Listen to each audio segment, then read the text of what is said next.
Obviously, Professor Stephen Roach has been calling for, a weaker dollar for a long time. But I'm curious as to what you think the stability of global currencies are right now. Everything from, the Zimbabwe government giving up on trying to peg the Zimbabwe dollar to, everything that's happening in emerging markets to the Hong Kong dollar and of course, the US dollar. Is the US dollar the stalwart that it always has been? In the short run, it is.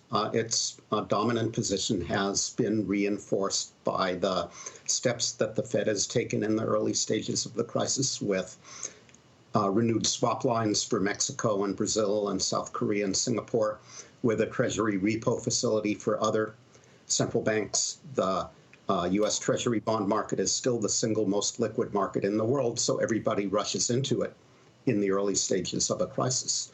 Looking further down the road, I do think there are serious challenges, and I'm not certain that the dollar will overcome them. The heavy U.S. debts, the tendency for this administration to weaponize the dollar. The one thing that is holding the dollar's dominance in place is the absence of more attractive alternatives. Well, exactly. Now, is there a date in the future at which you see the yuan a potential contender for reserve currency in lieu of the dollar?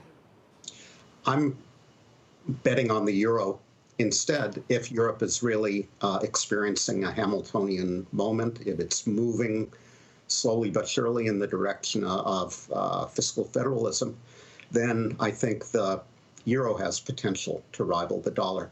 The problem with the Chinese currency is that people don't entirely trust the Chinese government. The People's Bank of China is rolling out central bank digital currency. Will people in other countries use it?